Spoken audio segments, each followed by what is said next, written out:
we bring food? I think we should.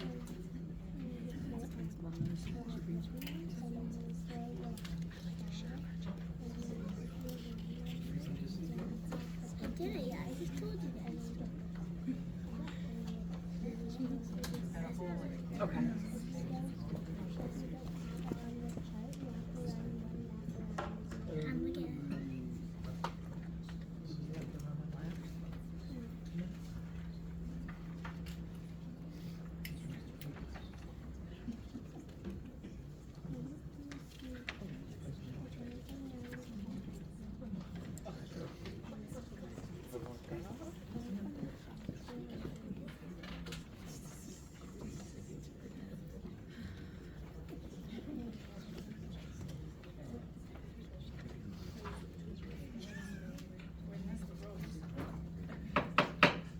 Good evening and welcome to October 28th regular School Board of Education meeting. If you would all please stand with me for a moment of silence.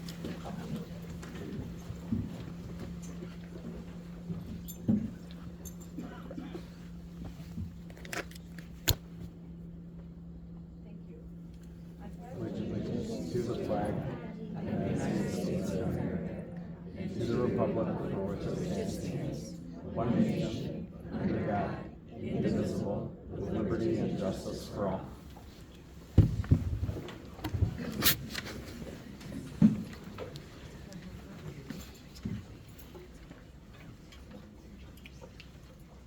thank you, and welcome everyone. The first item on our agenda is items of interest, recognition, and inquiry. Board of Education. Does anybody have anything? Good luck to the football teams this year. This weekend. Playoffs start. Yeah, both teams are in. Both teams. Yeah. Anybody else? I'm all set. Okay. All right, then we'll just move right on to our academic spotlight, Gearing Elementary. Mike Zimmer is the principal, and he's gonna share with us their positivity project. Yes. Thank you. So, good evening, Superintendent Saibula, President Frank, and the East China School Board. I am Mike Zimmer. I'm the principal of Gearing Elementary School.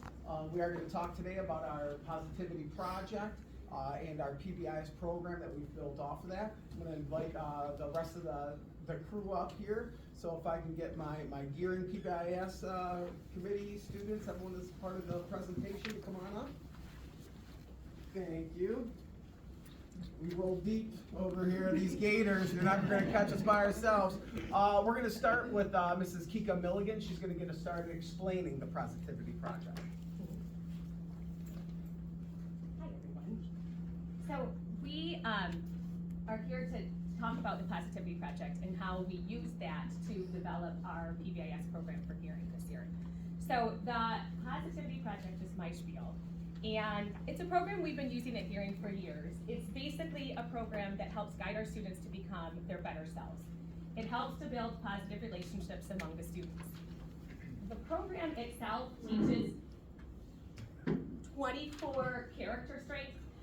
What we did is there was a group of us that went together, and they have a calendar. They're each a weekly lesson. So you could go through and do all of them, but we went through and looked for what we felt were the most important, maybe the most frequent for the month, and developed enough for each month. And then we put it out to our staff to vote on it, and this is where we kind of started. We got our strengths going, we already had our teamwork. October is integrity, and then we went from there to develop our PBIS. Reese and RJ are here to tell a little bit. Reese, could you tell them what Positivity Project means to you? The Positivity Project is something that can help students develop new like friends, or just become like a better person with the Positivity Project. What the theme is, and so then if teachers they stand out, if student stands out to one of the students, they will pick one for each month that just stood out. about you, RJ? Can you tell them what Positivity Project means to you? Like when people earn these awards and get bracelets and they get to do extra recess, so they learn that they do that for a good reason for them. Good reason, yeah, I like that. Miss Antonelli is actually here to show you an example of one of our lessons. So like Mrs. Milcom was saying, each week there's a different trait that you can follow, but the month of October was integrity. So in my classroom, I started out with integrity the first month, or the first week of October, and then we hit on it each day of the week, like just one day instead of the whole week for the next 3 weeks in October. And then we came back to it again this last week of October to talk about integrity again. So this is just an example of a lesson for a kindergarten classroom. The slides always start out with what the word is for the week, and gives you the definition of it, and then it goes into a lesson. So this is an example of different scenarios that day. They had to pick which one, so I had them get up and move, and the video kind of shows that. Other ones are just like little videos or stories, and then sometimes they draw a picture or write in a journal. It kind of depends on the grade level what the activities are that the students do, but like I said, this is for kindergarten, so I just had them move from one side of the classroom to the next, and we'll just play this so you guys can see an example. Positivity project time. All right, our word this month that we've been talking about is integrity. And then when we get our green tickets for, what is integrity? Doing the right thing. Even when no one is watching us. Being honest, making good choices even when no one is watching us. Let's take. So we're gonna do some scenarios, okay? Everybody's gonna stand up, okay? We're gonna start in the middle, so kind of come together in the middle. Push together a little bit in the middle. We're gonna stand up. Now, if this person isn't showing integrity, doing the right thing, being honest, you're gonna move over to the block shelf. Okay? If this person is not showing integrity, they're not being honest, they're not doing the right thing, you're gonna move over towards the teacher chair. Okay? Listen. Here we go. First one. If they're showing integrity, you're going by the block shelf. If they're not showing integrity, you're going by the teacher chair. Okay, here we go. Bobby found a toy on the floor and put it in his backpack to take home. Did he show integrity? No. You don't go by the block shelf. Nice job. That's right. That's taking somebody's toy when it's not yours. It's not being honest and showing integrity. So it's just little things like that they do each week or each day, depending upon what the character trait is that we're working on. Now I'm gonna hand it over to Ms. Click, and she's gonna talk about how we rolled that into PBIS. Positivity. Okay, so before I go into PBIS specifically, these were our Character Trait Award winners of September. So RJ and Reese were both one of those winners, which was a huge deal for them, for teamwork. So on September, we really focused on teamwork, how to be a good teammate throughout the whole school building. So both of these two were two of our recipients of that award in September.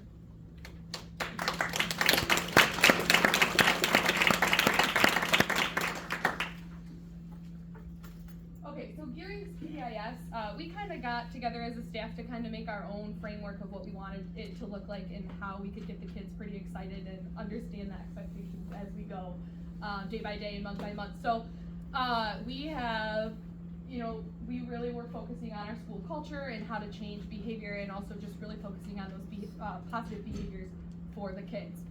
So I have Luca and Frankie with me, and these two guys are ready to talk about some PBIS with us. So our PBIS reward system looks like what, Luca? What do we give out? What do we give out?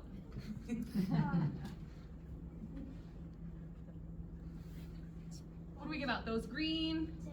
We give green tickets, right? They're called Gator tickets. What kind of things do you get those tickets for? Being kind, being nice, being responsible, being helpful, having integrity, and using good manners. Right, exactly. And so some of those things that we really focus on for the month, while we focus on, the behaviors like listening in the hallway and following directions, we really try to give tickets for the specific character trait of the month. So teamwork in September, integrity in October, so we really try to catch them with integrity so that they learn these character traits and they become that type of person. So with each goal level, there are different points and the kids get different things. So Luca, you want to talk about that a little bit?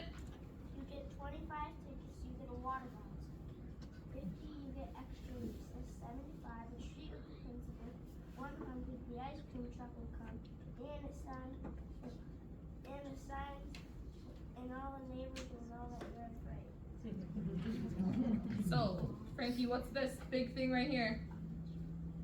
What's this one? That's our yard sign, right? And then Luca hit his 25 mark, and so did Frankie, so they both have Gatorific water bottle stickers.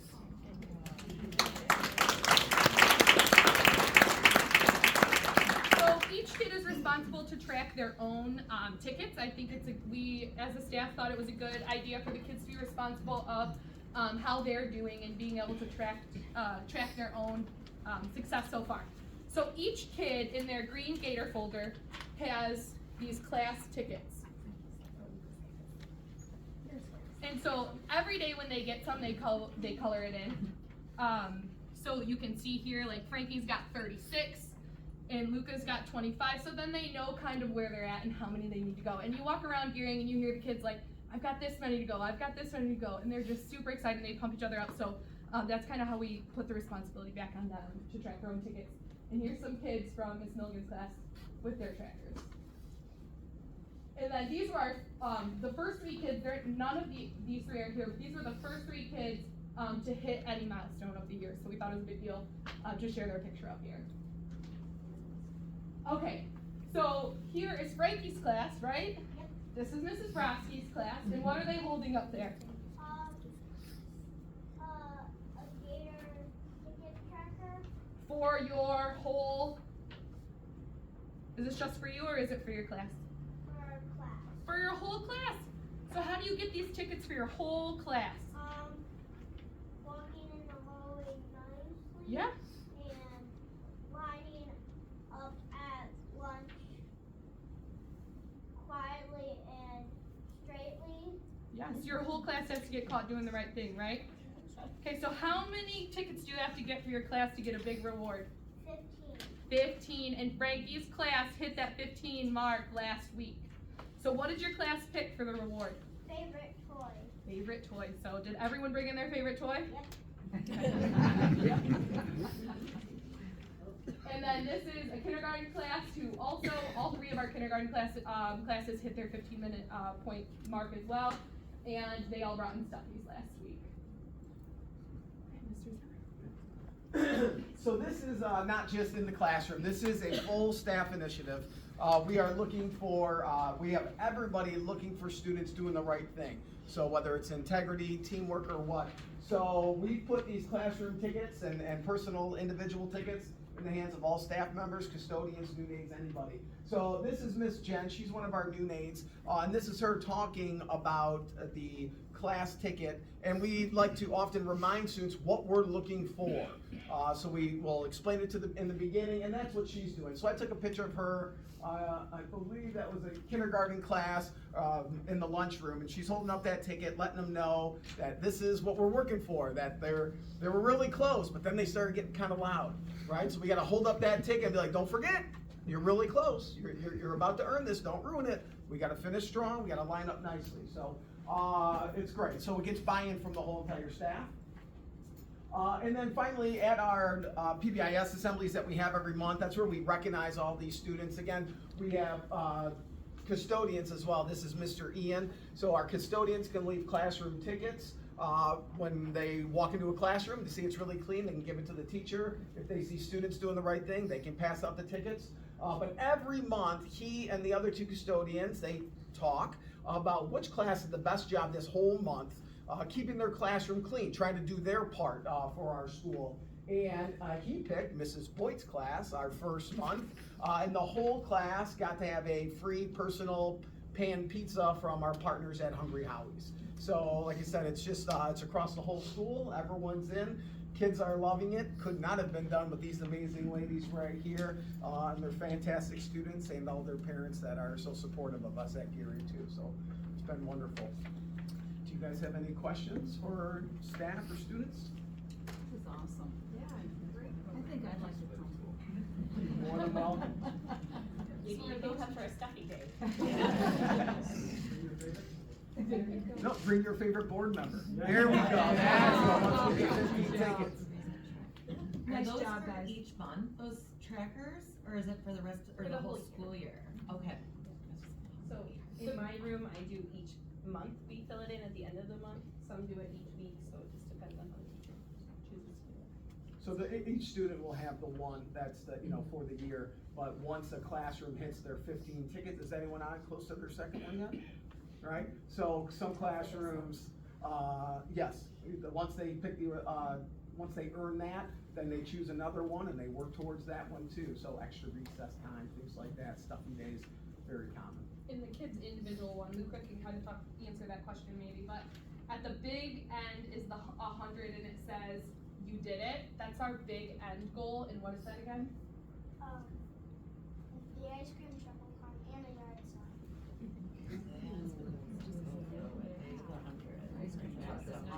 And they will get, each month when we do our, the 25 and 50, like, we make sure they don't wait until they'll get their stuff throughout, so. It is pretty exciting. Great job, guys. Keep Well, up thank the you good very work.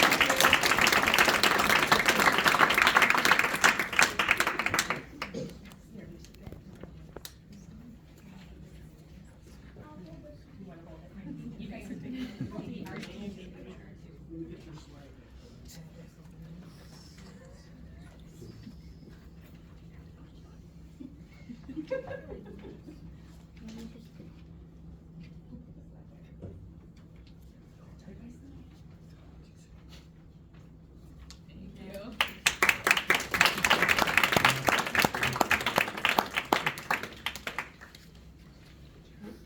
Okay, at this time, we're gonna take about a 5 to 10 minute recess so the students and their parents can leave and we don't have to sit here and see. And then also so the board members can have a few minutes to look around with materials.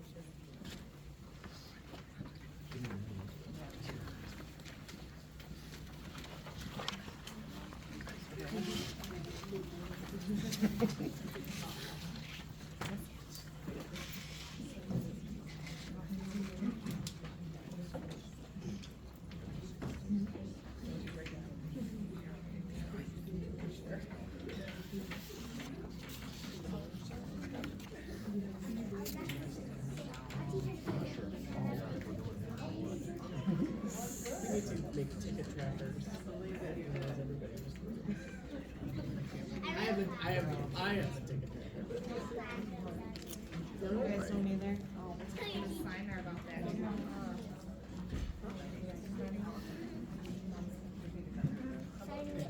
Thank you. Thank you for having her. What is that? Thank you for presenting.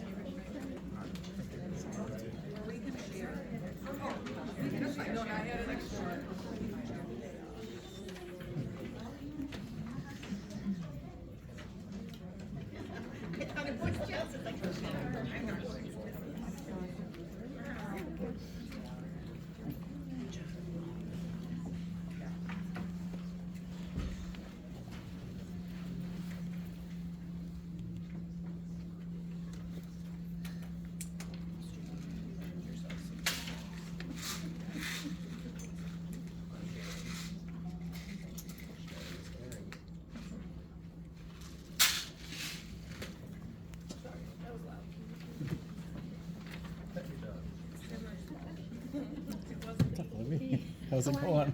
How are you doing? I'm pretty good. How about you?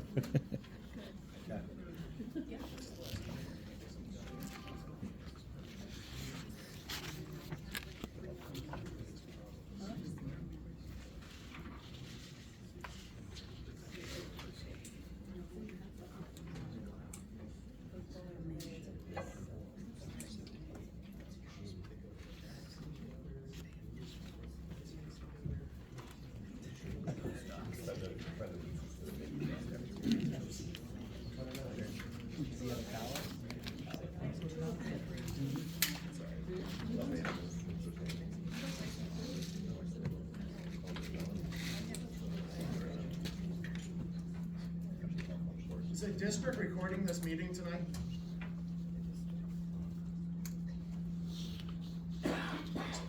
No microphones, you probably couldn't hear. Is the district recording the meeting tonight or no? The meeting is not being recorded. Okay, thank you. And if you happen to have a mic, it's very hard to hear you guys from back here. Yeah, so we moved on. Well, we'll try to speak a little bit louder. yeah.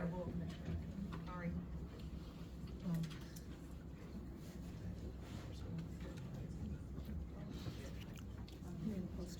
Yeah, yeah. Terrible idea, let's go around. No microphones, don't hear people not recording. It's like you don't want it out. Go figure.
will move on to our consent agenda. Can you hear me?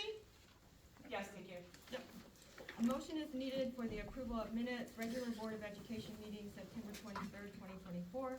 Approval of payment of bills, financial statement, and schedule of investments, appointment of teachers. So moved. Support. Are there any comments or questions? All in favor, please signify by saying aye. Aye. Opposed? Motion carried. Okay, now we'll move into our department reports. Anybody has a report this evening? I just wanted to follow up real quick on the appointment of teachers that you just approved on the consent agenda, and to let everyone know that was the result of being able to hire 2 new teachers to lower the class sizes at both Bell River and Pine River Elementary Schools. So that was a positive move. That means we're getting more kindergartners, so we needed to add additional sections. Thank you. From the business office, I'm gonna leave my update for the presentation, the audit presentation, as well as the budget presentation, and pretty much the last 6 months of my life, so. Thank you.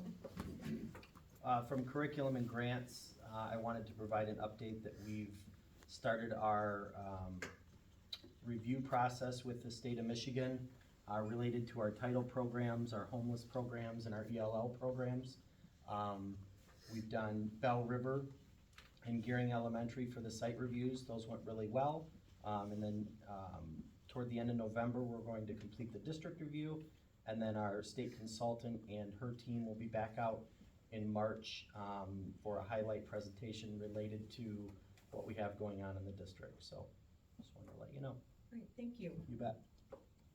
Our special education early childhood programs, they celebrated their Halloween parties last week, and they invited all the parents in, and it was a good time, and I think they like to try to get that out of the way for this week to be more of a normal week and get the hype out of the way. So, and last week, Jessica Brola and I presented to the bus drivers and transportation department on disability awareness and positive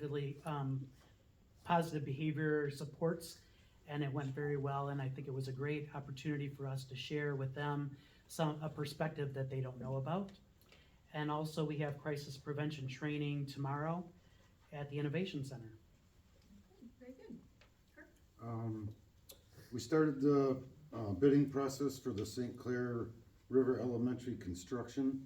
A pre-bid walkthrough will be held October 30th at 3:45 after school is out. The bid opening is scheduled for November 13th at 2 p.m. and the post-bid interviews will be conducted during the week of November 18th. Thank you. Over in the corner. I just want to say it's nice to be back, and I missed last month, and we have an amazing staff that is just, my wife and I are truly amazed at all the blessings and the outpourings and the thoughts and the prayers for me and my family. I just want to say thank you to everybody. And it's nice to start getting back to normal. Normal is chaotic, but it's great for technology to get back to normal. So. We're so happy to have you It's back. nice to have you back. So thankful that. We love you, Craig.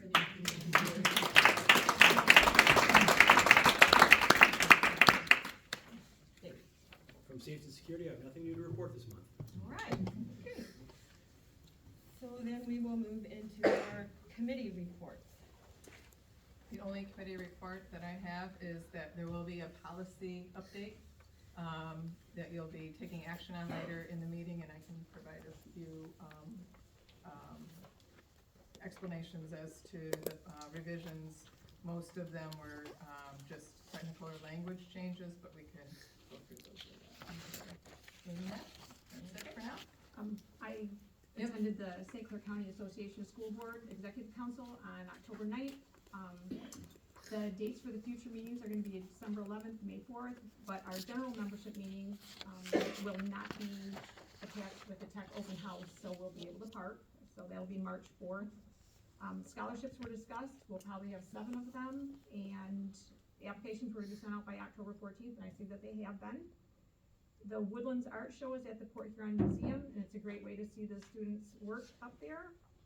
And the new Creekside program for emotionally impaired elementary students is up and running, and, they've got a few students there already.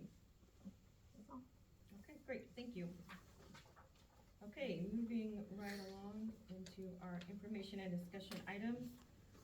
Our 2023-24 audit, Curtis McBride with McBride Manley Company is here this evening. Hi, Curtis. Good evening. Good evening, President Frank, school board members, Superintendent Sabula. My name is Curtis McBride. I'm a CPA for McBride Manley Company. With me this evening is Samantha Hudson. She's also a key member of our audit engagement team. We are here to present the results of our audit of the district for the period ending June 30, 2024. I believe all of you should have a physical copy of my presentation in front of you if you want to follow along that way. Before I get into the slides, I first want to talk about our audit opinion. There are three types of opinions you can receive from your auditor. One of them is what we call a clean or unmodified audit opinion, which means we believe your financial statements are fairly stated in their compliance with our professional standards. The second type of opinion is what we call a qualified opinion, which means that for the most part, they are in compliance, but there may be a few exceptions to that. And the third type of opinion is what we call an adverse opinion, which means we do not believe the financial statements are accurate and they are not in compliance with our standards. I am pleased to announce for the period ending June 30, 2024, the district did receive a clean or unmodified opinion from our firm. Just to clarify, we're only providing an opinion on the accuracy of the financial statements and whether they're in compliance with our standards. We're not providing an opinion on the financial health of the district. That's not the focus of our audit. So with that being said, moving on to the slides, the first fund I want to talk about is the general fund. The general fund primarily derives its revenues from state aid and property taxes, and those two revenue sources work in concert with one another, and I'll talk about that a little bit later. And the general fund also generates federal, state, and local grants. And looking at the balance sheet at the end of June 30, you can see the general fund had total assets on hand of about $14,148,000. You can see about 2.6 or 2.7 million was in liquid assets and cash. And you can see the major asset here is amounts due from other governmental units of about $8,829,000. That's primarily your state aid for the months of May and June of 2024 that you didn't receive until July and August of 2024. But because they're for periods prior to June 30, they count as assets on your balance sheet. So you can see you had about $7,071,000 of liabilities against those assets to finish the year with an ending fund balance level of about $7,077,000, or roughly 13.3% of your annual expenditures in the fund. Looking at the general fund revenues, expenditures, and changes in fund balance, this is your income statement for the general fund. So you can see your general fund generated about $53,312,000 of total revenues during the year. About $12.59 million of that was from property taxes. Another $34,455,000 was from state aid. And then you also received another $4,686,000 in federal grants. So you generated $53,312,000. You spent about $52,866,000. So you had a net increase to your fund balance level during the year of about $446,000. And as I mentioned in my previous slide, your ending fund balance level was about $7,077,000 at the end of June 30, 2024.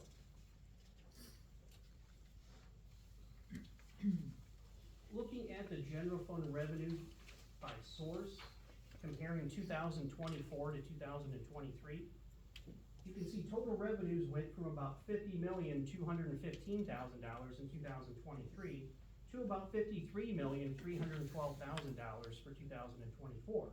So that's about a 6% increase from 2023 to 2024. Looking at the revenues for 2024 specifically, you can see it generated about $12,598,000 of property taxes, state aid of about $34,455,000, federal grants of about 4.6 or 4.7 million. I always like to take a moment on this slide just to talk about how the district is funded, how the state aid and the property taxes work in conjunction with one another. So school districts in the state of Michigan are primarily funded on a per student or per pupil basis. So your per student funding for the 23-24 school year was $9,608 per student. So your property taxes, the combination of your property taxes and your foundation allowance, which is part of your state aid, cannot exceed your allotted per pupil funding for the year, which was $9,608. So how that works is if you generate more in property taxes during the year, your state aid or your foundation allowance will actually be adjusted downward so that the combination of those two sources will never exceed your per pupil funding for the year.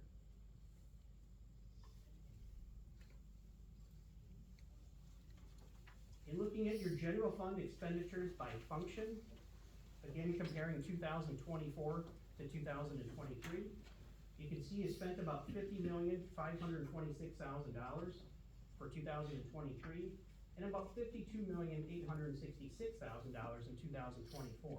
That's about a 4.6% increase in expenditures from 23 to 24. In looking at 2024, you can see you spent about $25,475,000 in basic programs. Now, basic programs are the major costs associated with the schools themselves. So all the payroll and payroll-related costs, as well as the other operating and overhead costs associated with the schools. You can see you spent another $7,582,000 in added needs. That's primarily your special education program. So that accounted for about 14% of your budget during the year. And then you can see another major expenditure function would be operation and maintenance. So you spent about $4,772,000, or roughly 9% of your budget for operation and maintenance in your general fund. Looking at the pie chart, you can see basic program and added needs was about 63% of your budget, support services about 11%, and as I mentioned, operations and maintenance made up about 9% of your budget in general during the year.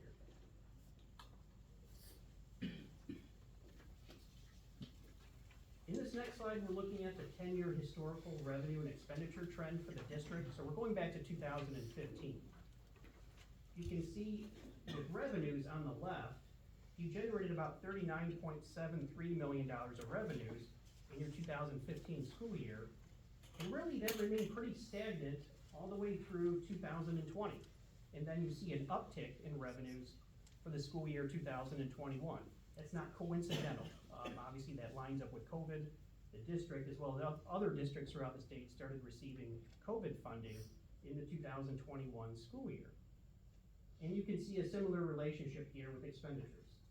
You can see you spent about $39.6 million or $39.8 million in 2015, and that remained pretty stagnant through 2020. And then you see an uptick in expenditures from 2021 through 2024. So the district started receiving COVID funding in the 2021 school year. And the thing to remember about a lot of these, I call them one-time funds. So the school district has to spend these funds. So when you receive them, they're restricted for a specific purpose, so they can't be used for general operations throughout the district. One example I'd like to use is the ESSER program.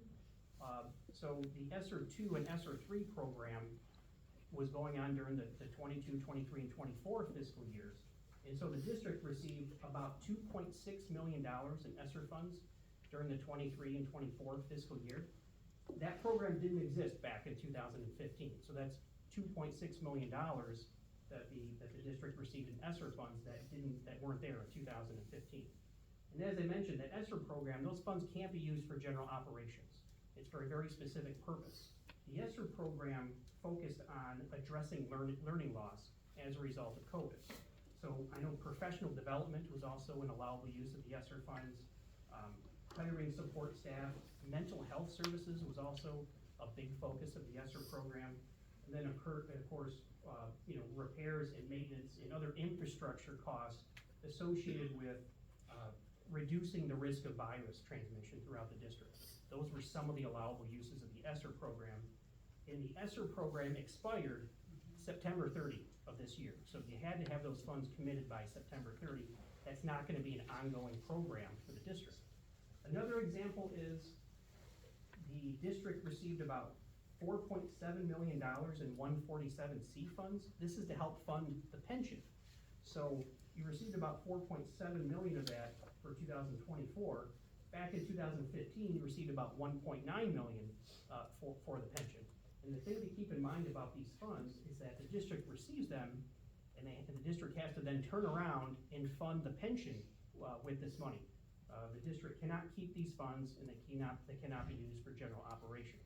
So those are just two examples of why general revenues have increased from 2015 to 2024. And again, looking at expenditures on the right, you see a similar relationship, and that's because the district has to spend that money down.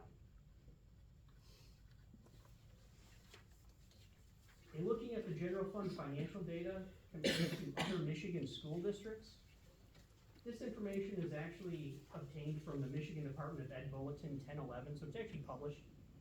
The thing to keep in mind about this is that this data is 1 year behind, so this is from the 22-23 school year. Obviously, MDE hasn't published the 23-24 information yet.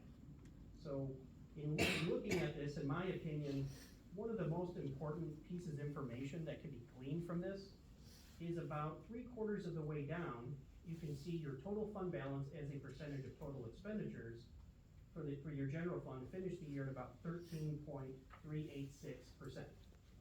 If you follow along to the right, you can see the average of all districts throughout the state was about 21.8 or 21.9%. And then districts of similar size to East China, which would be districts with a student population of 3,500 to 3,999 students, was about 19.9%. So you can see your 13.3% is substantially lower than the average of all districts throughout the state, and even districts of similar size to East China.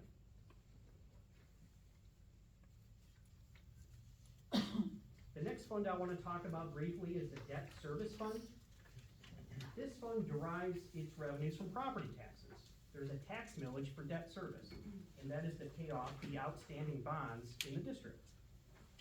You can see that it had total assets on hand at the end of the year of about $1,035,000. It had an ending fund balance of about $1,035,000, and the district had $97,055,000 in total bonds outstanding at June 30, 2024.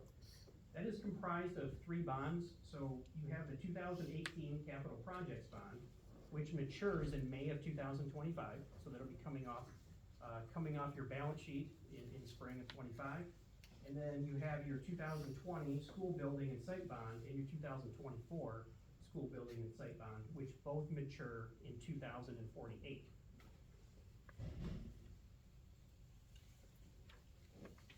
Looking at the income statement for the debt service fund, you can see it generated about $3,984,000 in property taxes.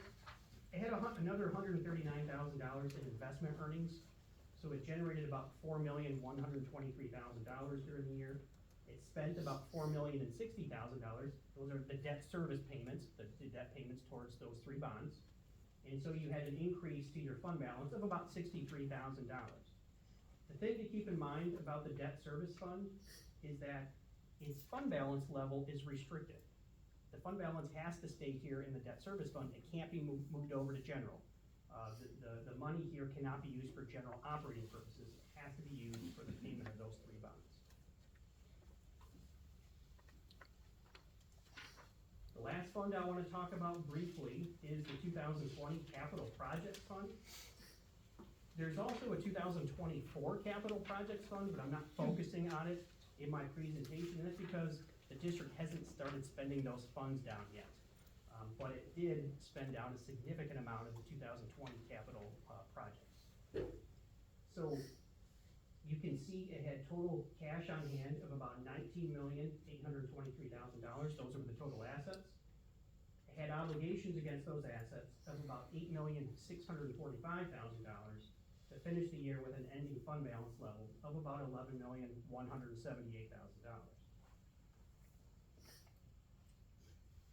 Looking at the income statement for the 2020 capital projects, you can see it generated about $1,909,000 in investment earnings. You spent about $28.2 million during the year, and that's obviously for the major construction projects that are going on throughout the district as it related to this bond. And so you used up about $26.3 or $26.4 million of this fund balance during the year. So the thing to keep in mind is, similar to the debt service fund, the 2020 capital projects fund, these are restricted resources. They have to be used for major capital improvements and construction costs throughout the district related to the bond. These funds cannot be used for general operating purposes. They have to remain here in capital projects. That's all I have for my slides. I just want to take a moment to briefly describe our audit process. So our audit process typically is in two phases. The first phase we call our planning phase and our risk assessment. So we're actually looking at all the major, what we call the accounting cycle for the district. So we're looking at purchases, cash receipts, payroll, adjusting journal entries, bank reconciliations, and we're looking at what we call the internal control and the processes over the accounting function for the district. And that really drives the second part of our audit, which is performing what we call our substantial procedures, which are based on the risk assessment we performed in the first phase. So there are some procedures that we're required to perform according to our professional standards, not our firm standards, but as a CPA auditor profession. And then there are some procedures that we perform related to our risk assessment. So we take a step back and look and say, what can go wrong for the district based on what we found in the first phase of our audit? And so then we have custom procedures related to what we find in the first phase. And we're in constant contact throughout with the district throughout the year, primarily Angie. Whether it's questions related to, unique funding sources or unique accounting transactions or new standards, or even questions related to PTOs, we are in contact with the district throughout the year. Our audits isn't just at the very end of the year. Really, it's an ongoing process throughout the year. And again, I think Angie and the business department have done a great job. This year specifically, I've seen a lot of improvement and growth in that department, so I do just want to point that out. Any questions for me?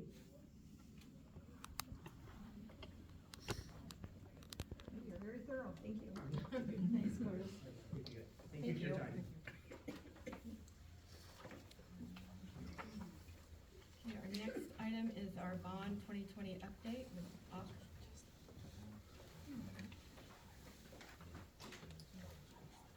Hi, thanks for all coming to the tour this morning, or this afternoon. That was great to walk everyone around. We're mainly doing our construction in what we call Area A, which is the English hallway. There's about 10 classrooms in there, and then we've got the addition out front with about 6 classrooms. Unit ventilators are all getting installed. We should have heat in there in the middle of November. Plumbing's done, classroom lighting is done. The toilet partitions and marker boards are gonna go in on Wednesday, different locations. The flooring will start as soon as we have heat in the rooms. We wanna make sure the heat's on to help with the flooring. Ceilings will be completed after November 6th. We have the state of Michigan coming in, the building inspector and the fire marshal to do a 50% walk. So once they like to look above the ceiling before we put the pads in. So they'll come and do that, and then we'll put the ceiling pads in. Painting is ongoing. We did jump ahead a little bit and pour the sidewalk out by the west entrance of the addition that goes out to the student parking lot. So the goal is that they'll be able to use that for the winter, so we don't have to have them going all the way to the front door for the entry. And that's about it we got at St. Clair. Any questions about St. Clair? Anybody have any questions from the walk? No, but it looked amazing. Good. Everybody's doing a great job. All right, Marine City, we've got some new lights at the student entrance at the parking lot off of Ward Road, Ward Street, sorry. Upcoming work in the middle school vestibule, some flooring. Some window treatments were installed last week. The fire marshal will be there on the Wednesday of Thanksgiving to do a bunch of fire alarm testing. We currently have a temporary final inspection from the state of Michigan. Great, and, any questions about Marine City? Okay, and we should have lights on our innovation sign tomorrow. Exciting. Awesome. That's it. All right, thank you. Thank you. Thank you. Thank you. Okay, next is our revised budget. Angie Gleason?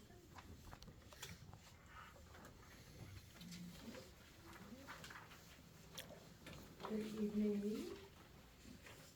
I'm here tonight to present our revised budget. We typically do this presentation in January.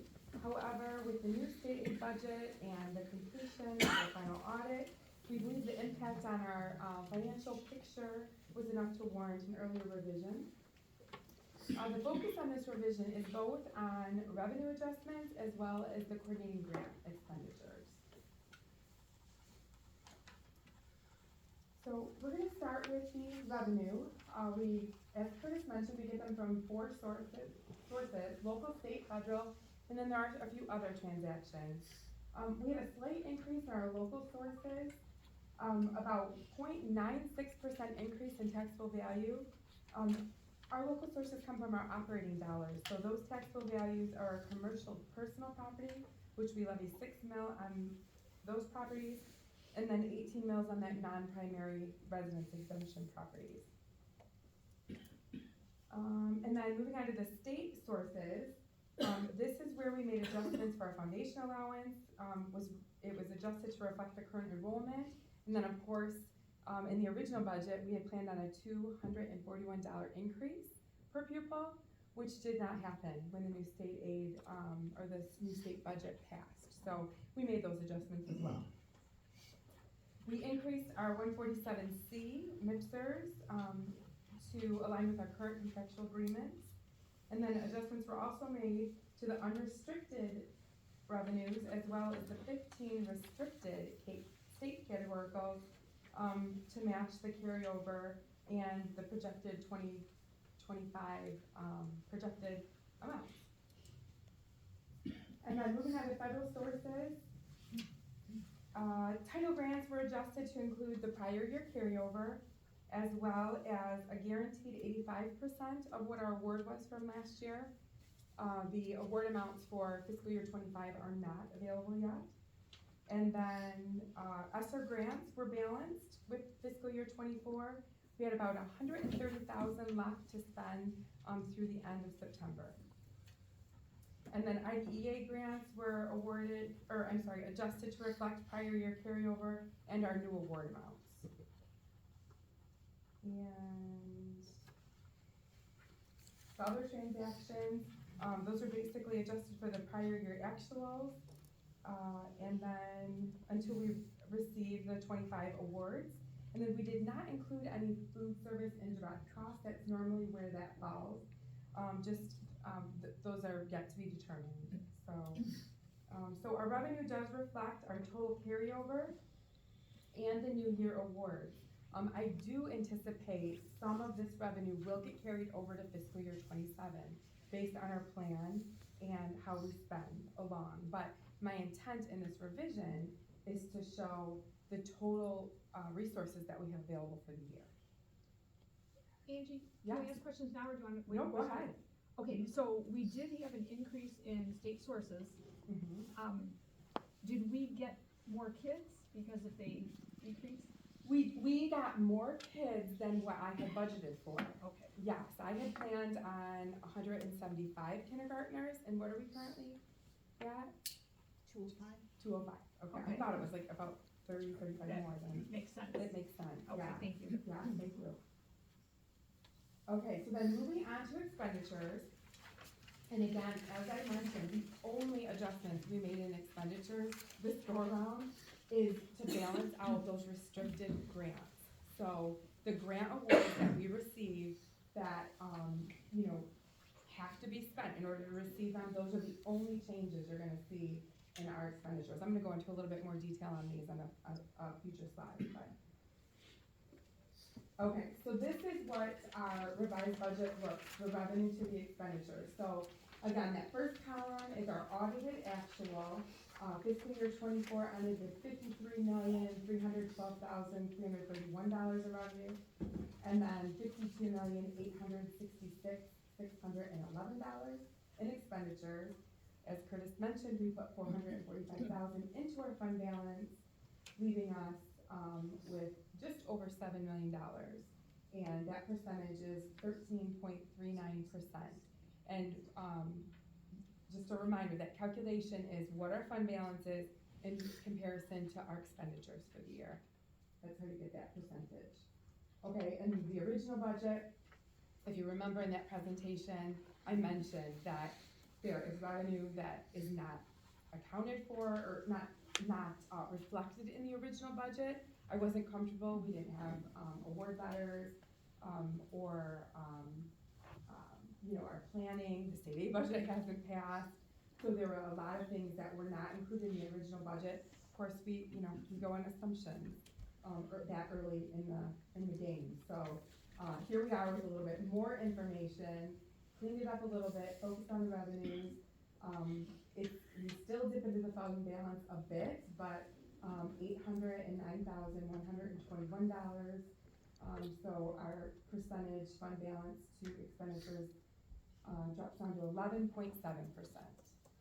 I do anticipate in our revision 2, which I do still plan for January, we'll focus on our staff, where our staff ended up this year, balance things out with retirement, and again, grant funding, what we're able to cover with grant funding with current staffing and things like that. So this is a work in progress, of course. So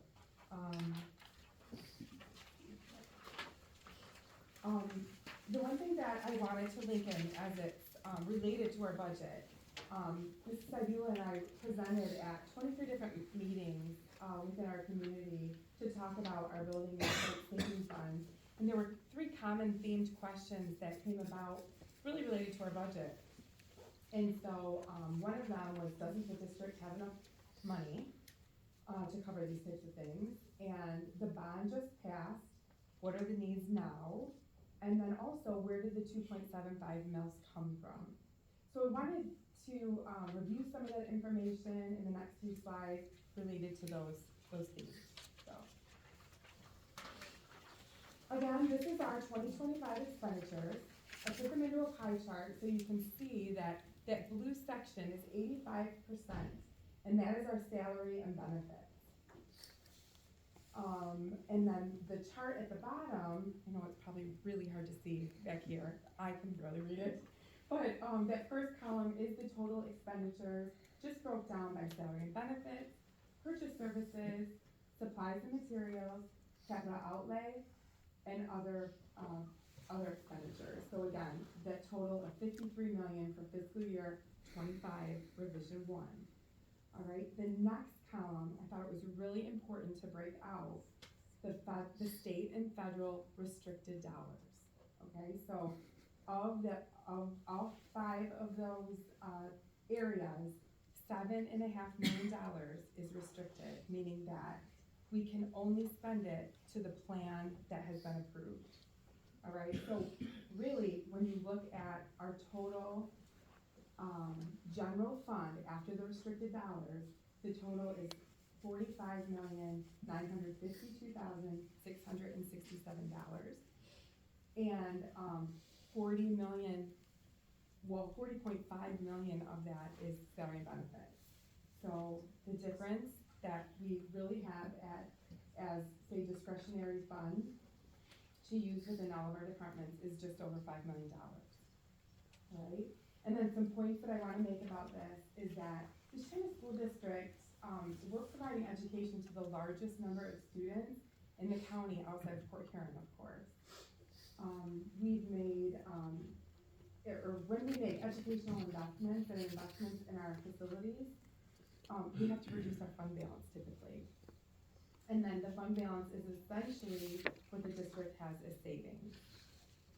Our fund balance is less than 50% of the next comparable district. So I want to talk about that next. Yeah. Yes, go ahead. What would be an example of one of those restricted state or federal grants that? Well, ESSER, I know that was the big one. It was a very small one this year, but title funds, our GSRP funding, at-risk, IDE EA. Those are some of the big ones. Thank you. You're welcome. Okay. So the first graph shows our fund balance compared to 5 other districts in there's 7 districts in the county, okay? I left off Port Huron, they're twice our size. So in order by enrollment, East China, Marysville, Yale, Algonac, K-Pac, and Memphis. And as you can see, this is where I was indicating, with our fund balance is 50% less than our neighboring district in Marysville. The graph below it is our enrollment population. As I said, we're the next largest. We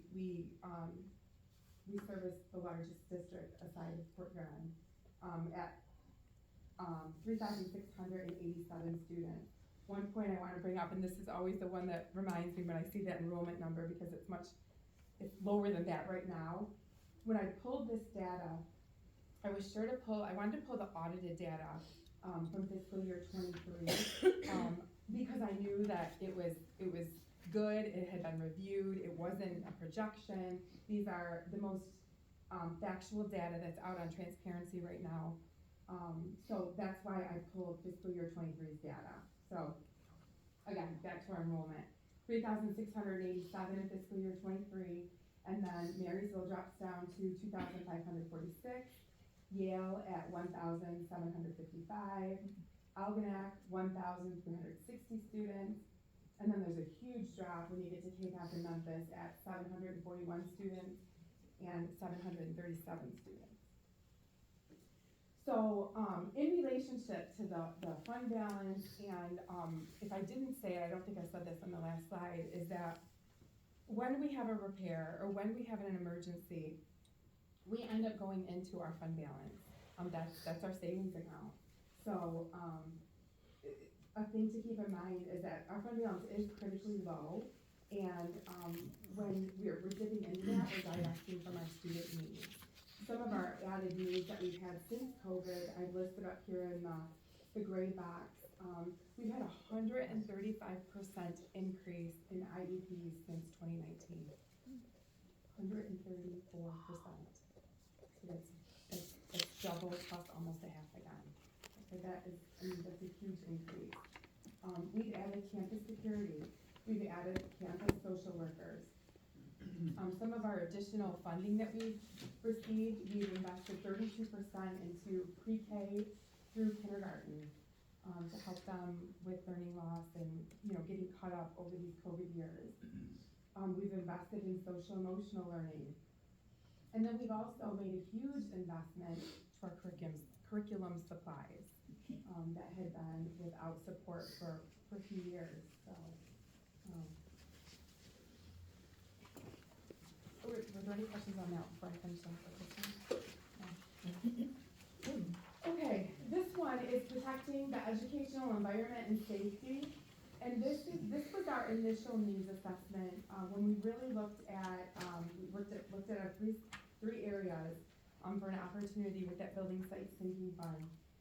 Transportation, technology, and there's safety and security kind of mixed in with that technology piece as well. And then that last large bottom line is the building and site portion.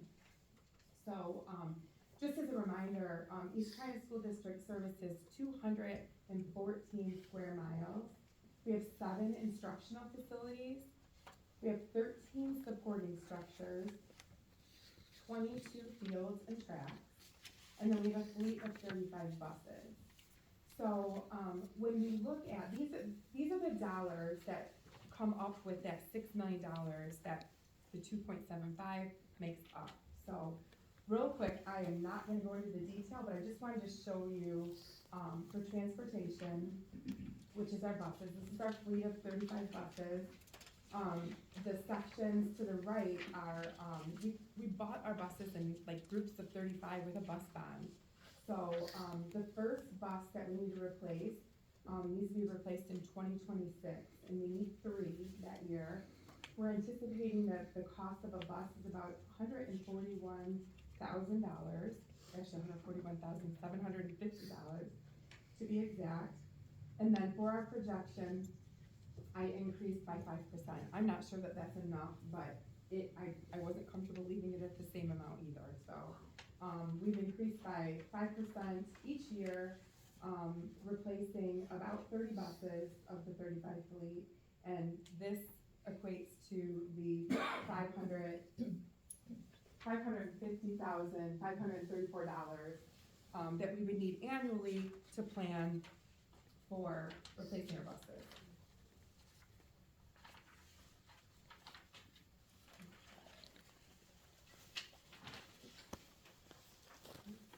And then for technology, Mr. Hadley has done an amazing job with a technology roadmap for us. We have awesome new technology throughout our district, and really, we talk about a replacement plan, but really with technology, it is an obsolescence plan. As it goes obsolete, we need to get it replaced. This plan allows for or is in need of about $558,000 a year set aside to keep up with everything that's necessary to keep that up to date. And then last but not least is our building and site. And what we factored into that is this is a list of all of our buildings. So we've got the buildings is the first column. The next column is the value of the building. These were assessed in 2023. And then the next column is the contents value. And then there's another column, the next one is the property in open. And a property in open are what those items are like your fences, lighting, signs, small maintenance equipment, any freestanding towers, anything outside that's not attached to a building is considered the property in open. So, and then the last column is the total value. Well, the industry standard for reinvesting into your capital improvement is 2 to 3% of that total value. In our situation, we actually use the building value, the first column, and plan for 2% reinvestment. So a modest 2% reinvestment calculation for our facility improvement, along with that maintenance and technology plan that we talked about. So this is where we came up with the $6 million, equating to the 2.75 mils. So, are there any questions? Angie, you said there's 7 school districts in the county, right? Correct. How many of those have sinking funds? There are, so 5. There's 5. 5 have sinking funds, 2 do not. Us and KPAC do not have sinking funds.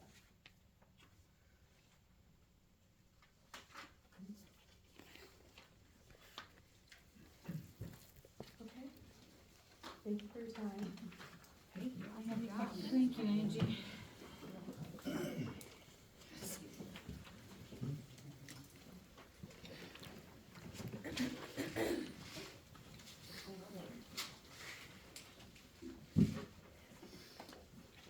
Evening.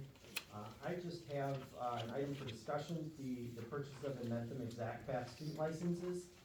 So the district every year receives 31A funding, which is used for MTSS work, personalization of learning, intervention. A lot of our intervention staff that we've highlighted over the last couple of years is supported with that funding. And we also receive a 35A state aid source, which is related to early literacy and intervention on making sure that students are reaching those critical fundamental pieces. So with that funding, I am recommending that we move forward with the purchase of Inventum Exact Path student licenses. This will be our 4th year with the program. It offers for all of our K-8 students a personalized learning pathway that is built off of their performance on the NWEA assessment. So it allows us to reach the students that are below academic grade level, at academic grade level, and then it also offers an enrichment piece, and it supplements the work that our in-person interventionists do with our students. It allows them to work at home, during the school day, during wind time. And so while we may have in a classroom of 25 or 30, we may have a small group of students working with a teacher at any given time on a specific skill set. And then we also could have students working in Exact Path, working on pieces that are specific to what the NWEA assessment told us that they were in need of. So this is just a discussion item this month, and then next month it'll be there for your approval. The cost is $58,747. That is for all K-8 students to have access to the program. Roughly $36,000 of that will go to the 35A state aid source, and then the remaining 22,000 and change will go into 31A. And again, that is available for roughly 2,200 students. Any questions for me? Thank you.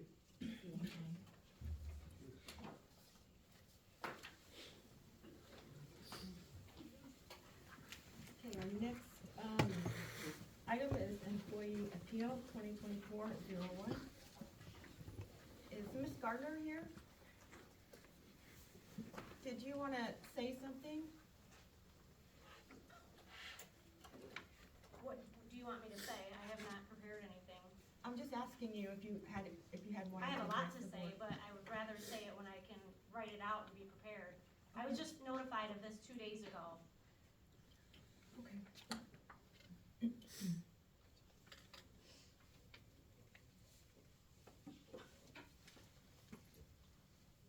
The board had an opportunity to look at the materials. We can't hear you. I said, has the board had an opportunity to look at the materials? Yeah. Okay, all right, so then we'll move into recognition of persons wishing to address the board. Alan Richley? Okay. I want to correct a couple things. So on one of the slides that you had up there, it said 214 square miles for the school district. It's actually 129, a little over 129, just so people know. And then also to Mrs. Biebuck's question on how many districts have sinking funds in the county, it's correct that 5 do, but they also don't have 112 or over almost $100 million in bond debt. But anyway, I want to ask a question. Why is this meeting being held here and not in the boardroom? Is there a reason for that?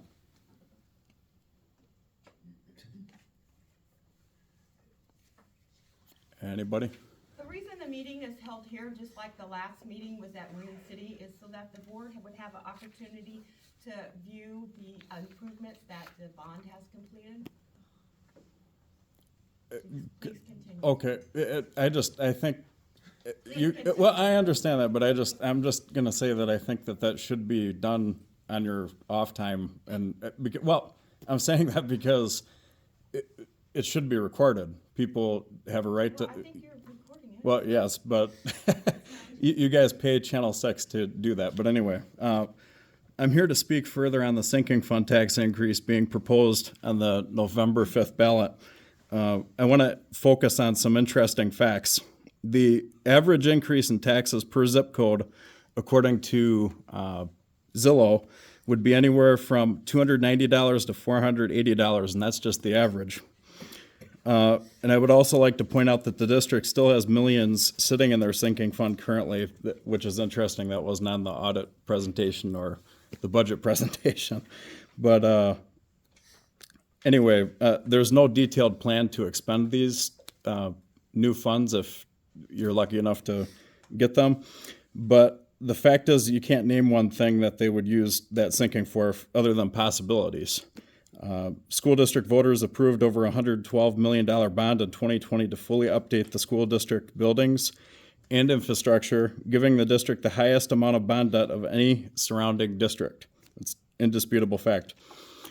I want to illustrate how insane this proposal is, using the school districts that the superintendent has been going around and using as examples with sinking fund tax rates.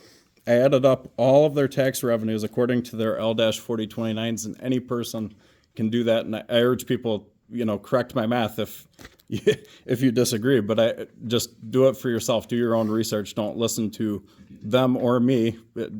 Go do your own research. But anyway, so doing the math here, for the East China School District, it'd be $6.2 million proposed versus Port Huron, Algonac, Yale, Memphis, Brown City, Armada, Marysville, and Elmat school districts, which are the school districts that you've used as examples that have sinking funds. All of them combined make up 41 school buildings, or to East China 7, which is 6 times the amount, nearly 6 times the amount, according to the National Center for Educational Statistics. According to the state of Michigan, these districts altogether make up 661 square miles versus East China's 129, or 5 times the amount. And then according to Munitrix, 17,535 students to East China's 3,687, or almost 5 times the amount. This much is clear. All of these districts combined are enormous compared to the East China School District. I don't think anybody would dispute that. But do you want to take a guess at who would have more sinking fund tax revenues if this proposal passes on November 5th? Anybody? If it does pass, East China would have more revenue sinking fund taxes than all of those districts combined. 6.2 million East China to 5.7 million, all of those districts combined. Port Huron, Algonac, Yale, Memphis, Brown City, Armada, Marysville, and Elmat, all combined. So anyway, if you ask me, that's greed, plain and simple. You're asking for more than all of those combined with no explanation, no details, no specifics. And I just realized I grabbed the wrong version of the speech. This is kind of mean. But what I'm going to say is this. Our district used to be the best in the state. We used to have the highest educational, possibilities here. People would move here from around the state. We were the best. People in my generation, their parents moved here. You don't hear that anymore. People aren't moving here. It's because of the leadership in this district. It's gone downhill from the school board on down, and it's just continuously going down. And I hope that people will keep that in mind when going to the polls on November 5th, voting on this issue. So that's all I got. All right, thank you. Dustin DeSnyder?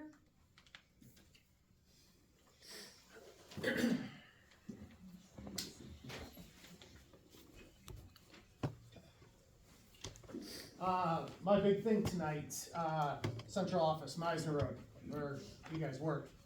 Handicap parking right outside the Early Childhood Center. They decided to paint over that, make a bus stop. They put out 2 cones next to other spots. Those cones do jack shit, to be honest, to be frank. Excuse my French. If someone's parked there or someone's parked there, where is the wheelchair gonna go? It's not. Brought this to attention of the superintendent, to Don Demick. They wanted to thank you for letting us know. How can we just be letting you know? That is a violation of federal laws. I know it's not up your wheelhouse to care about this, but it's a problem. The fact that you just painted over it, and this ain't wet paint either. This has been paint for a while. Also, to show how stupid the cones are, I drive by Meisner Road on my way to work every day. I took a picture of the cones. The cone was tilted sideways. Anyone could park there, and I've seen several people without blue placard people park there as well. But I brought this to their attention over email. 3 days it went by. We have a security guard who works out of central office before a student ever sat there. Does he not make rounds at all through the campus? You can't be bothered to go make sure handicap parking's where it should be? Didn't think so. So, while this ain't a big deal to you, it is a big deal. Okay? You ask for all this money and you're wasting it on, the thing is, you had 2 spots that were perfectly parked. You decided to paint over them. It's a common theme with this district. You just said IEPs are up 134%. Okay? They are not hand in hand, but they're cousins to each other and everything else. So you say all this, yet I keep asking these guys, who's the ADA coordinator? What do they do? What happens when you submit an ADA complaint? Well, I know what I get, crickets, because they don't know what they're doing. It's incompetence when it comes to here, and that's exactly what it is. We had a civil rights complaint, and the Office of Civil Rights for the United States government came to us, said it's the least professional school that's ever done that with them. They wouldn't get on camera, they didn't answer any questions, they just went through their, hid behind their lawyer. Then we were ready to settle because they were going to get civil rights training. And all in all, we considered that a win. They're going to get training for civil rights. And he's like, yeah, I'm going to go in, I'm going to train them. The civil rights department has the best training in the world. We're like, yes, finally, they'll get some training. It got denied because they wanted to do their own civil rights training. They can't tell me how long there's, it's hilarious. How do you expect to do your own training when you can't even answer a simple email how long a civil rights complaint will take and who oversees it? Yep. It's incompetence is what it is. Flat out. Now you want all this money. Oh, what else? Yep. It's been over a week. You said you'd get right on that. You're working with the civil engineers for the handicap spots. Can't tell me when, how long that's going to take. Should be pretty cut and dry. You painted over it like it was nothing. No, that's not it? Okay. What else? How about we start protecting our kids? Okay? If a kid comes, a sexual predator, whatever else, he's not a father figure at all. It's a sexual predator. How about we protect our kids? How about we listen to our kids when this stuff happens? It's funny, it's rather ironic we're in this St. Clair High School, because 2 years ago, I put together a presentation. You used to be able to appeal to the board to make a presentation at these meetings. We talked to Michigan Alliance for Family, the ARC of St. Clair County. We had this presentation down. It was going to be awesome. It got denied by Suzanne Cibola. And the funny, most ironic part of that is there was another presentation that day. It was a yoga and wellness presentation by a sexual predator that's employed by the school district. So it's just very, very, very ironic that things are coming full circle. So clean up your act. That's all I got. And the video's missing. Oh yeah, and the video, the only one from 2022, I think, is missing. So this whole stuff about not recording meetings, we pay a company to do it because you're trying to silence people like me speaking up and everything else. It's the same thing I had with Jeannie Frank 3 months ago. I can show you all the emails where you used to go into your little quarters and have your hour to 2 hour meetings, whatever else, before public comment, because you don't want people to speak up. And it's sickening. I'm not going to stand up for it. I'll fucking speak up every time. Libby Krill? Huh? I like those things. Sorry, I don't want to fall down. You can step where you want. I'm gonna just. Okay. I'm here to talk about a couple of things, but mostly, there's been a lot of controversy, and I've been very vocal on social media, about a data center. Proposal that was taken to, China Township, that was to be placed on King Road near Pine River Elementary. It actually would have been next door to, Crossroads Community Church. So that deal fell through.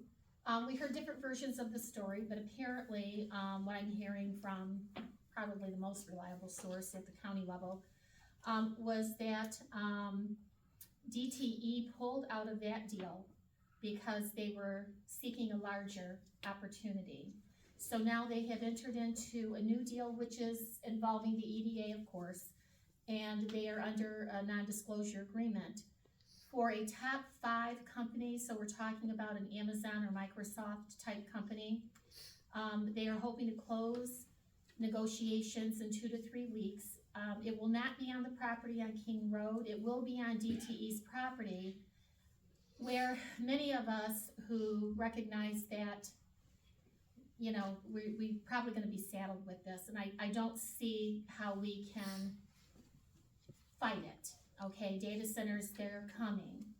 I worry about what comes with it, but, you know, we need to be able to process data, and we have the mega corporations like DTE, that it's gonna be very difficult to fight. But this is going to be on their property towards the north end, meaning it will be closer to St. Clair Highway, but they're talking about 1,000-foot setback, which is much more feasible than a 300-foot setback, which is like the default setback in China Township. So that will do a great deal to mitigate sound. A lot of us, we just, you know, I would rather not have a data center anywhere around people in general, but this, I just don't know what we're gonna do about it. There'll be other things that'll come down the pike along with this kind of thing. I think there's gonna be a greater push for wind and solar. Not opposed to wind and solar, just mostly opposed to where they wanna put it when there are other places where it can be put, where we can all coexist. There's going to be a meeting November 6th up in Fort Gratiot about the settlement of Ranger Power sued Fort Gratiot, yes? Libby, can you explain, maybe everybody else knows and I'm just crazy here, but I don't know what a data center is. A data center, the type that we're talking about is for high performance computing. Okay. Think of just like, okay, like CPU units, okay, and just racks that could be, you know, 10 feet high, even, you know, larger than that in many centers. It's like a big giant server. Okay, like a hub for servers. Think of like a server room, like if you went into any of the, like the server room here at the district, I don't know where Craig went. You'd probably have some racks installed, the CPU. But correct me if I'm wrong, but you know, CPUs and racks, and this is what processes all the data for the district. So you have to think of these mega corporations that, like, you know, Amazon and Microsoft and like that, think of the amount of processing they do. And they don't just necessarily do processing for themselves. DTE, whatever they're involved in, they could be processing for Amazon and Microsoft. They could also be processing for huge hospital conglomerates. They need special licensing, but they could be data processing for the military. This involves artificial intelligence, and that is a huge haul. What we definitely want to keep out is Bitcoin. Aside from the noise, it's the environmental. There's more environmental impact by Bitcoin than a typical data center because of the type of walls and structures required for the CPUs that are used in like AI and high performance computing, as opposed to, I mean, these Bitcoin CPUs on the base, they just like throw them out in the desert and they don't even have 4 walls. So you definitely don't want to let Bitcoin in. So the county is going to look at some guideposts, but it really comes down to you staying on top of what's going on in your township. Zoning for this is still the responsibility of your local municipality, and you need to be vocal, you need to attend meetings, and you need to let your township or city boards know what your expectations are. So I ask that you continually show up for these meetings. Consider attending the wind and solar meeting up in Fort Gratiot on the 6th. Anybody who can attend the County Board of Commissioners meeting on Thursday the 7th, you should go. If you don't want to voice your opinion, that's fine, but you can get up and voice your opinion. And but a show of numbers is always something very important. You have to show that you're concerned, because you know they get a million emails every day. Who knows when they get read? Moving on to something else. This is more school district related. I do have a concern about the middle school, high school campuses. You know, at the time that we passed the bond, we said that these students would be kept separate, but I'm hearing from not just parents and students via their parents, but I'm also hearing from teachers that actually the kids are commingling between middle school and high school at the Marine City campus. So I think that we have to address the promise that we made. I was part of that bond passage, and we did promise parents that these kids would be held separate. So I think that we have to, whatever's going on, we have to somehow mitigate it. Because I think it's a great idea. I like the I still like the 6 through 12 campus. My kids went through it. They graduated from Marine City. Never a problem. Kids didn't commingle. I thought it was wonderful. There's excellent opportunities for it. But if we're not going to hold to that promise and keep these kids separate, then we've lost trust of our community. And then finally, and I'll make this really quick, so much in social media about our district image, okay? This is a wonderful district at the core. I think that we have an excellent teaching staff, and we have remarkably engaged parents. And so I applaud these groups. We can't, I know we want to look good, but we have to be good. We really have to be good at the root.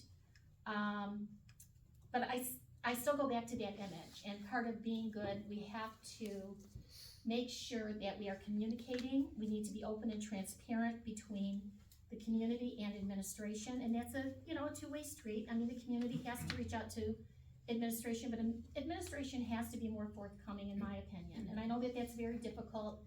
It's easy for me. I'm in the peanut gallery. I can say whatever I want. But I think a lot of the problems that we have with the district's image in the community is because a lot of things aren't addressed publicly. So we have to find a better way. And it may not be as bad as what we think, but the problem is we don't have the information to make a proper judgment. And I think, okay, so like if I email you and you answer me back, that comes to me. I think some things have to be answered in a public forum, because I think our district is probably much better than what we appear to be right now. I think that we're probably doing a much better job. But we don't know that because we don't know what's going on. Thank you, Libby. Okay. There was something else that, I can't even remember now what it was. Just if we could be more transparent. The other thing, can I just say one more thing? And I know I'm out of time, but please, okay. Okay. No, go ahead. Oh, I can, okay. Real quick.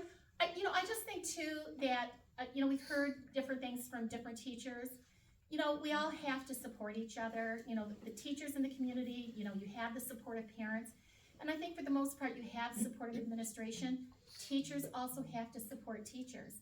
If there's something going on, you need to take it to the board if you feel Suzanne or Dawn or anybody else at the district level in administration, isn't treating you fairly, then you've got to take it to the board. I know most of these people on this board personally, and I feel that you need to make sure that you take it to the board, but you need to back up from your peers. Your peer group, you know what, if you guys aren't gonna back each other up, it's just gonna stay the way that it is. Okay? Thank you. Jeremy Miles?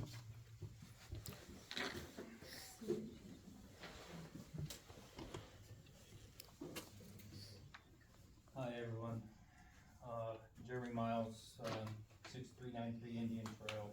My son goes to Marine City. First I want to show y'all a picture if it's okay. Just y'all.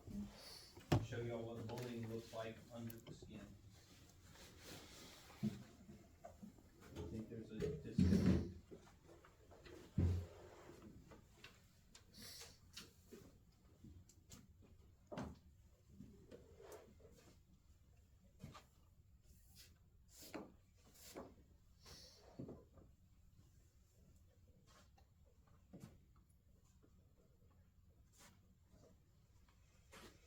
The picture I just showed them is of my son.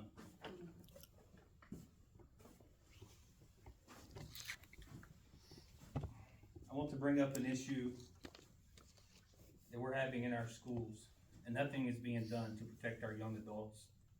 The school district thinks this issue is just going to go away. I can tell you now, I'm not going to let it go away. There are programs out. There are programs out there to help our students to come forward and speak what is happening in the Marine City High School, especially in the coaching staff, because going to the counselor obviously is not working. The program is okay to say, there's no repercussions for it. This protects our students from repercussions from the school staff and the district. There's an individual that thinks his record speaks to his coaching techniques is okay. Doesn't matter what your record is. It's a matter of how you're teaching these young adults. Is most important. I have a record. My military uniform shows that record. I don't go around flaunting this just to justify my actions to anyone.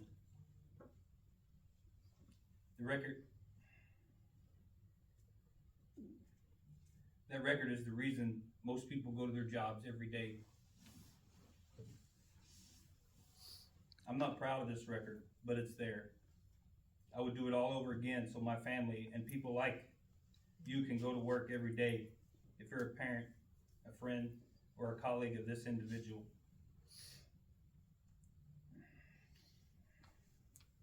You're just and you're protecting them. You're just as responsible as him. Now I'm gonna take a few seconds to try to, educate parents and students on the different types of bullying. Most people associate bullying with the big kid stealing lunch money. Bullying can take all kinds of forms. A bullying culture can develop in any context in which humans interact with each other. This includes school, family, workplace, home, and neighborhoods. The main platform for bullying is social media. Aaron Lanson got a taste of it. The last meeting, back in June, it's gone now. He wants to stand up there and say social media's hurt his family. What about happened to my family?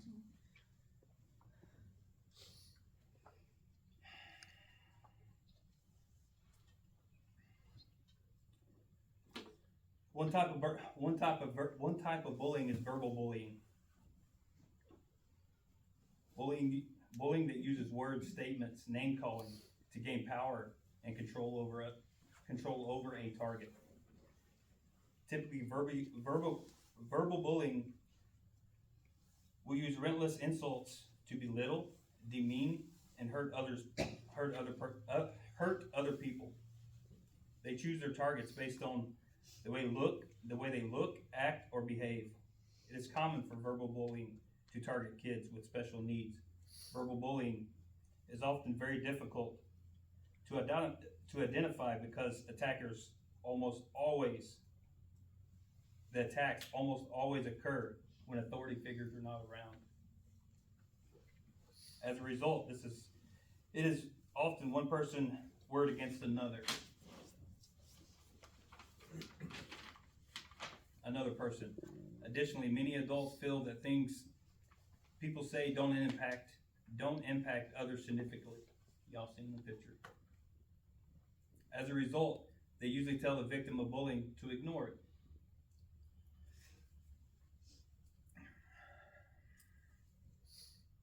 For the sake of time, I'll skip that one. Serial bullying is another type of bullying often found in popular circles. These bullies are synthetic, controlled, and calculated to their approach. But parent, teachers, and administration may have no idea what their serial bully is capable of. On the outside, this type of bullying appears sweet, charming, and charismatic to the authority figures. But on the inside, they can be cold, calculated, and tend to inflict emotional pain on their victims over long periods of time. Sometimes serial bullies use physical bullying, but only if they can be sure they won't be caught. Serial bullying also are skilled manipulators and liars, and are usually fake friends. Their sweet and nice personal is just another way to manipulate situations to their liking. They can twist facts and situations to make themselves look innocent or to get out of trouble when confronted. In fact, serial bullying are often so skilled at deception that their victims often are afraid to speak up. convinced that there is no one will ever believe them. This type of behavior should not be allowed in the schools, around young adults, or for anyone for that matter. We need to take a stand and force these individuals to do their job and get this out of our school. Imagine if every military member decided not to do their job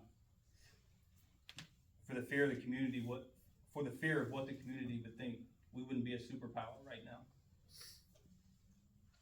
We have people in this district that are afraid to put disciplinary actions in records for the fear of people appealing it. I would say let them appeal it. At least you're doing your job. It could be because you want to hide it, your inability to perform what you are hired or elected to do, and hoping it will go away. I challenge every parent, teacher, coach to dig deep and find the courage to bring this to light and stop the bullying from any individual that would choose to harm young adults mentally, physically, or emotionally. That's all I got. Thank you. Tiffany Killabaugh? Sorry if I messed up your name.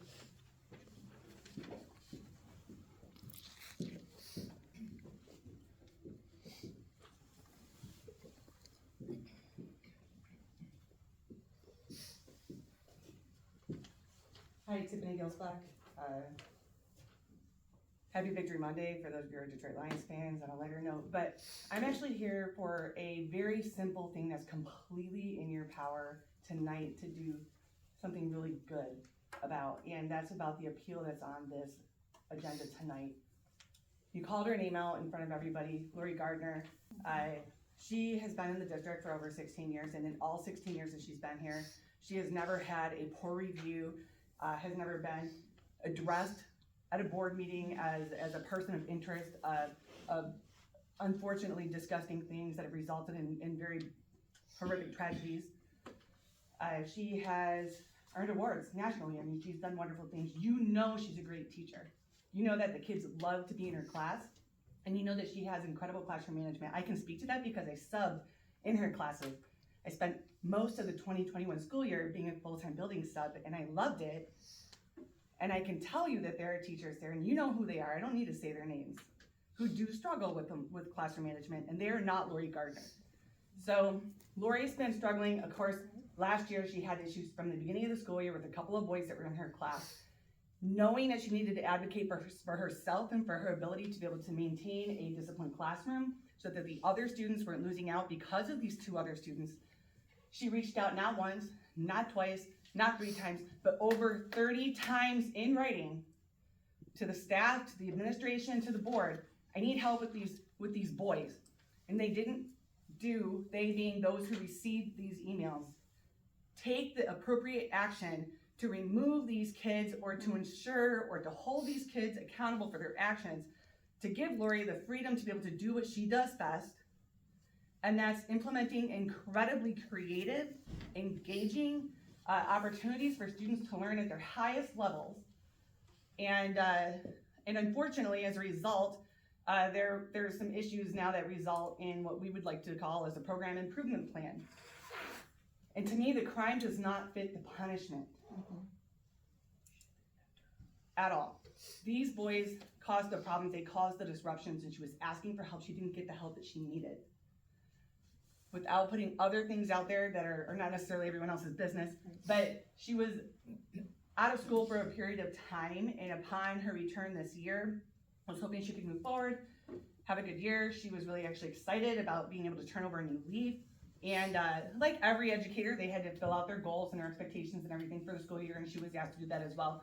But she was also asked to do a little bit more, and it was the program improvement piece, and she was caught off guard by that because there was no official conversation about it. She said there was potentially a conversation, like it was mentioned before her last day in person at the schools last year, but it was sprung upon her without warning this year. And what she's being asked to do, observe classes, right, all these lesson plans, has nothing to do with whatever the issue is. Like, those aren't issues that she has. And she's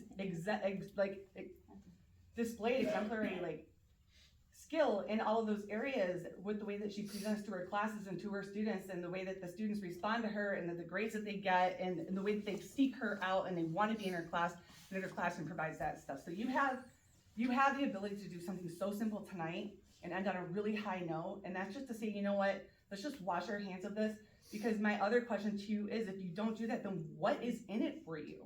Like, why are you pushing this? Why are you constantly pushing this on Lori Gardner, giving her the anxiety that she's having that's impacting her ability to be at her best, highest self, which then in turn impacts the ability for the students to be able to get the best out of her.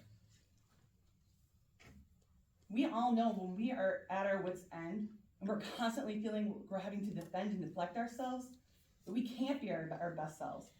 So in turn, you're hurting students who have her, who want to get the very best from her, but you're all putting her on edge, asking her to do all these extra things that aren't gonna make any difference. Do you know what I mean? Like, she's not gonna be this like remarkably amazing, brand new, better teacher when this PIP is over.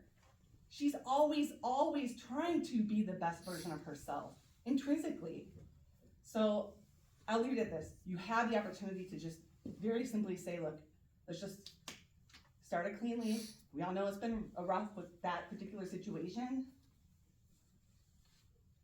Give her a year to catch her breath. Let her do what she does best, and that's make sure kids have the absolute optimal opportunity to learn and to love learning. So that's all I have to say with that. But I do want to say, I think the irony is that you have parents in here and community members in here about other educators who have more severe issues at play that I'm not sure. Are they in program improvement plans also? It's not my business, but are they? But they're not, and she is. How does that even make sense? I don't know, it just doesn't make sense to me. I just want you to do the right thing, and it's a really simple thing to do. And it would be a really nice way to end this meeting, because it is intense. I can feel the thickness of the tension, and that's all I have to say. So please, take that into consideration. Thank you. Okay, we'll move into our action items. The first one is our 2024-25 elementary student handbook.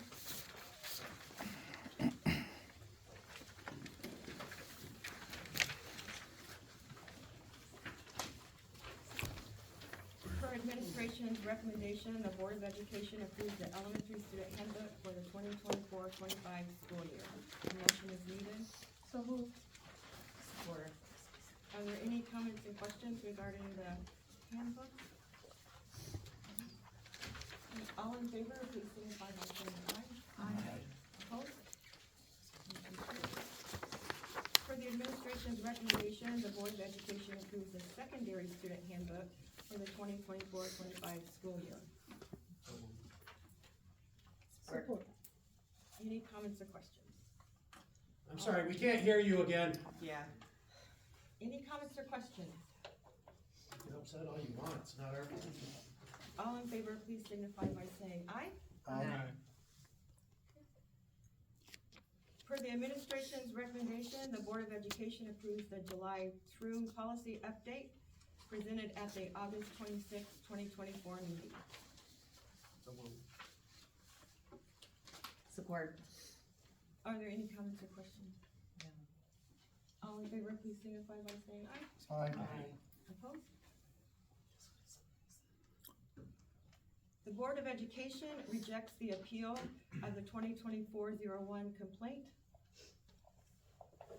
Did we miss one? She skipped You skipped, you missed the audit. Oh, sorry. For the administration's recommendation, the Board of Education accepts the audit report for fiscal year 2023 to 24 as prepared and presented by McBride, Manley and Company. Support. Any comments or questions? All in favor, please signify by saying aye. Aye. Opposed? The Board of Education rejects the appeal of the 2024-01 complaint.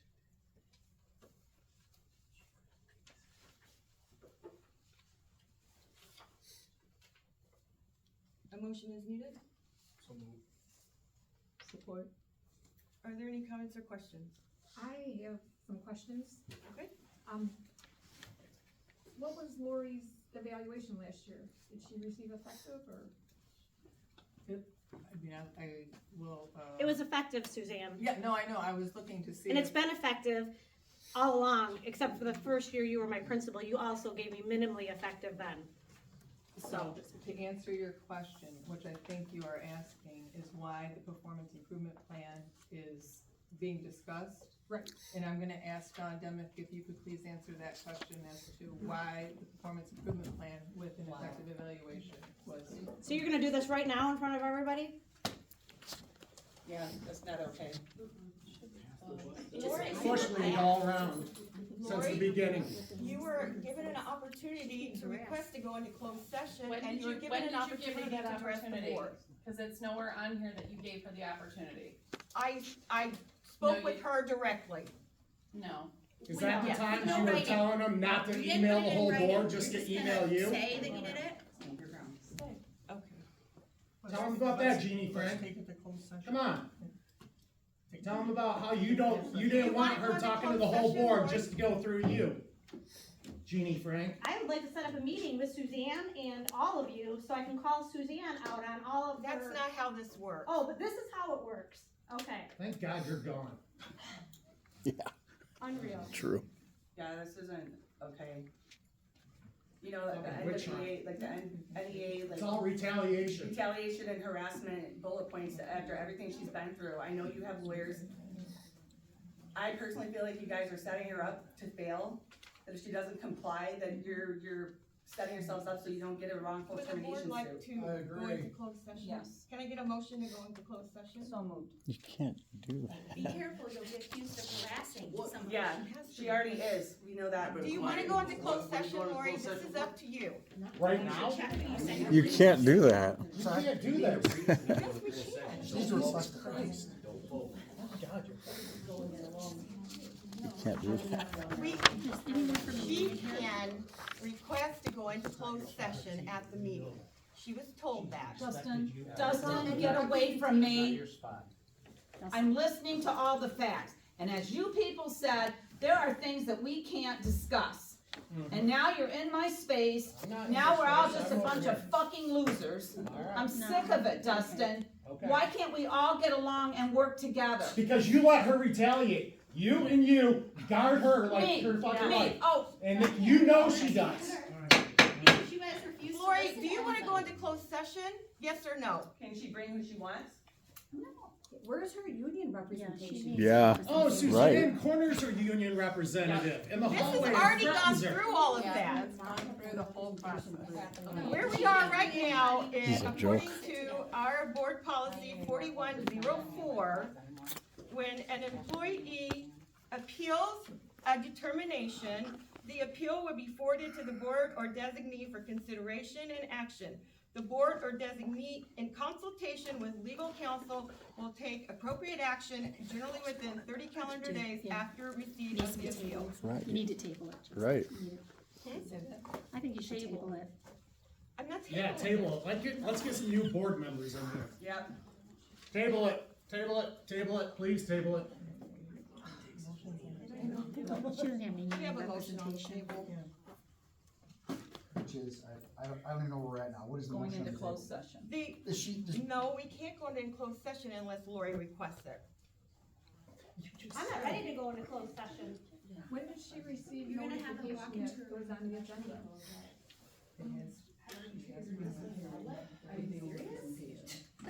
But when, did she know 30 days ago that we were meeting tonight? Appeal was received. Right. Up to the 30 day mark. Right, but when did she know that she had an opportunity to speak tonight? Because she seems to. Today, Karen, today. Jeannie emailed me on Saturday morning and she said that this was gonna be on the agenda and that was it. So then I asked, well, doesn't that violate privacy? And then she came back with emailing back today that we could go into closed session, but that was it. I was not given any outline of what was happening tonight, what was gonna be said, what my opportunities were. But then you put me on the spot in front of everybody and ask if I have anything to say. This is not right, and you all Lori, know this it. has been going on for almost 2 years now. You were aware of everything that's been happening. So I understand, and it's all wrong, and today you want me to speak here and put me on the spot. Yeah. I would have come prepared. I have all the documentation and evidence for 2 years of this. Nobody knows this better than me. I live this house, Suzanne, and it's because of you. Lori, that is Oh, so bull- baloney. inaccurate. If I could Suzanne, share just- all the no. facts, I would. Okay, because they're lying. But you have. I'm not doing this in front of everybody. No, you just did it. You do it on social media. You don't give, I don't have, as a public figure and in my role. Let Mike talk. Okay. Keep talking, Suzanne. So, You don't Lori, act like a public figure. would you accept a closed session meeting at a later date? I don't know. I'm gonna talk to an attorney and we're gonna get this taken care of legally. I'm done. In case we just need to approve the motion that's on the table. Where's our union rep? Good question. Yeah, the union has not been as supportive as it probably should. be. That is not true. That's not true. Well, I feel that there's been a few meetings where she's been left hanging dry and no one had her back. Where'd Sherry Becker go? You waved to There's her a when she motion on left. the table. We have the attorney's opinion. There's a motion on the table. Where's Sherry Becker? That's kind of ironic. Yeah, I don't think it would have gotten this far if the union had gotten involved in a better way. All in favor of the motion, signify by I just wanna make saying- sure, one last time. You wanna have a meeting at a later date. She With an deserves that attorney, option, yeah. but she doesn't have to answer you right now. I didn't ask her to answer anything. You just did. It's So a you wanna simple have a question. meeting at a later date, she deserves that option. It's a But simple she- question. Do She you want doesn't it have at to a answer later that date? right now. She has to take all this in. She was put on the spot today.